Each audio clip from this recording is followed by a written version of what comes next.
同大家介紹下 Infantry 咧，都係我哋其中一個比較出色嘅香港品牌啊嚇！依家699蚊送多一隻，呢隻都唔知邊個。呢隻咧就係 Zero。嗱，我其實直頭唔識係呢3隻咧都係吉田系列嚟嘅。橙色啦，時針咧就2支都係粉藍色。咁點解話2支時針咧？因為裏邊嗰支咧係一個睇呢個 GMT 嘅錶咧，藍寶石鏡面。用咗一個精工嘅 NH34嘅 GMT 機芯，再配呢個螺絲霸的200米防水，有日曆長。藍夜光嗰 dial 係啦，冇錯啊，2種唔同嘅夜光混合埋一齊。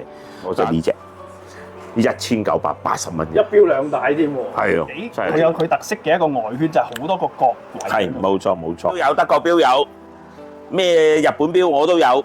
立陶宛做嘅你又有冇咧？2980蚊買一隻立陶宛製造嘅手錶咧，仲要係常戴到喎呢隻。係啊 ，Hello 大家好，錶同今個禮拜又有新錶介紹俾大家啦。呢樣正嘢喎，首先講咗睇呢個先啦，喂呢個真係震撼登場啊！咩叫震撼？睇下個款先。嗱個款咧一望大家應該就認得㗎啦 ，Infantry 嘅經典款式。Infantry 係咩品牌啊？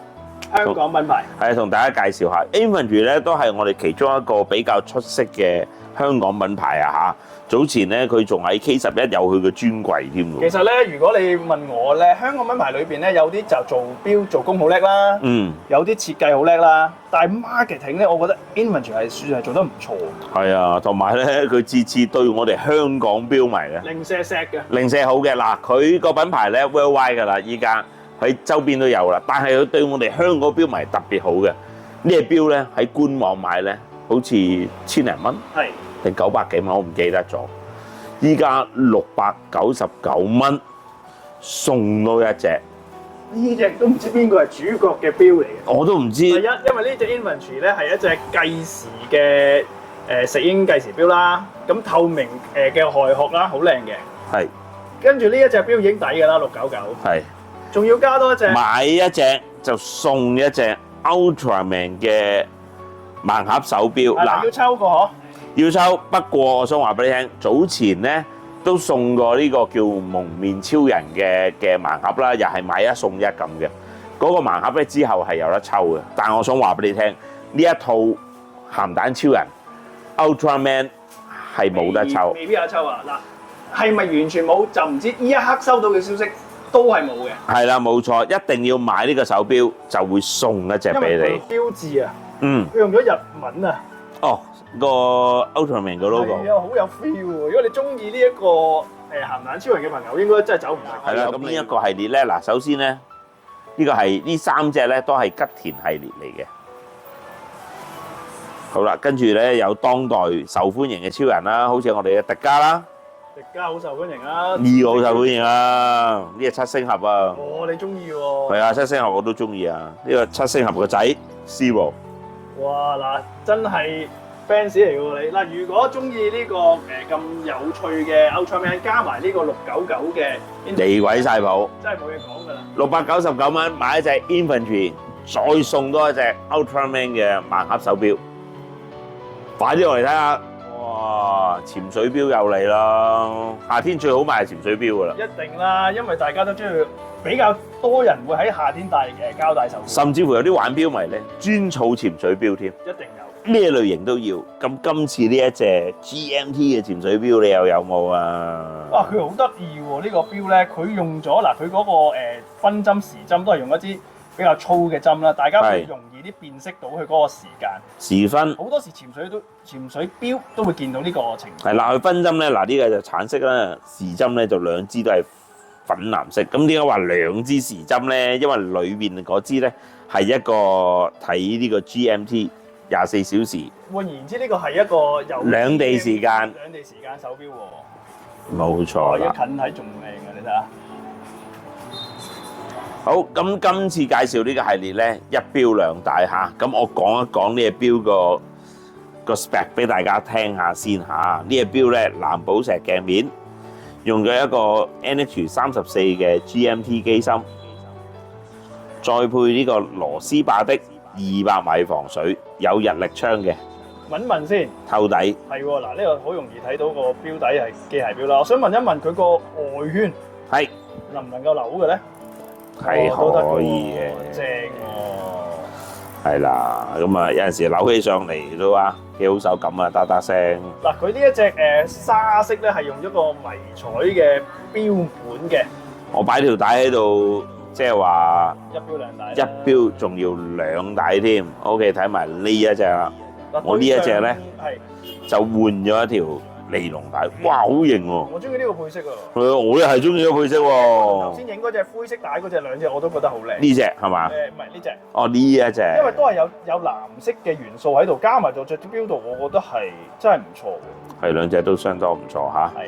今次咧，我哋都覺得啊嚇，佢個潛水錶嘅配色咧都係相當之咁繽紛，即係多顏色啊！嗱，呢一隻就唯一一隻全鋼色嘅，連個標圈都係鋼色㗎嚇。冇錯，跟住啦。哇，黑色好酷啊，因為佢橙字咧好出喎。係啊。試下個夜光先。哇！佢粗針好勁喎。哇！藍夜光嗰啲 dial 係。係啦，冇錯啊，兩組唔同嘅夜光混合埋一齊。嗱，個時間你見我遮咗咁耐都仲咁光咧，呢個係超級夜光嚟㗎啦。好好喎！一隻有超級夜光藍寶石面精工機芯啊，200米防水嘅潛水錶到底需要幾錢咧？我就呢隻1980蚊。一標兩帶添喎。係啊，真係離譜。我中意呢隻喎。喂，帶上手俾大家望下嚟。好，咁樣帶俾大家睇一睇，去。喂，企你靚仔啊！1980冇得講啊，快啲嚟啊！快啲嚟啊！立陶宛手錶喎，喂 Royster 嗱呢隻手錶咧，本身已經有好多粉絲㗎啦。But 呢個牌子咧，你冇翻咁上下大隻，你真係戴唔到嘅。我就係我懷疑嗰啲立陶宛嗰啲咧，個個都出啲手錶好大啊！今次呢一隻啱我哋亞洲人喎。啱我啫，因為咧其實咧，我哋好多呢個品牌嘅 fans 都係中意大錶嘅。咁咧，我哋間唔中咧就會揾到一啲佢哋嘅 size 冇咁大隻嘅手錶啊！呢隻就係其中一隻啦。係啊，咁啊睇一睇個款啦嚇。你啱啱影嗰隻藍色啦，呢一隻就黑色。佢呢一個Royster 咧，佢雖然係縮細咗啫喎，但係佢亦都保留翻佢一個佢有佢特色嘅一個外圈，就係好多個角位。係，冇錯冇錯。今次呢隻真真正正嘅 Royster 係我點解話係亞洲人而設咧？佢只係39mm，睇落去其實比39大少少。之前咧嗰啲係49mm、50幾mm都有。45起步啊！係啊，40幾50啲啊！加上係一個呢個藍面亦都好靚啊，真皮皮帶嚟嘅。咁買立陶宛嘅手錶咧，講真係要係咪立陶宛做先？係啦，佢有寫嘅6字位呢度就有啦。係啦，寫到明立陶宛製造。佢個系列就係 N1 Rocket 嘅。係啦，冇錯啦。去儲瑞士錶有，德國錶有，咩日本錶我都有。立陶宛做嘅你又有冇咧？同埋咧呢隻錶咧，可以唔可以影埋錶底咧？可以。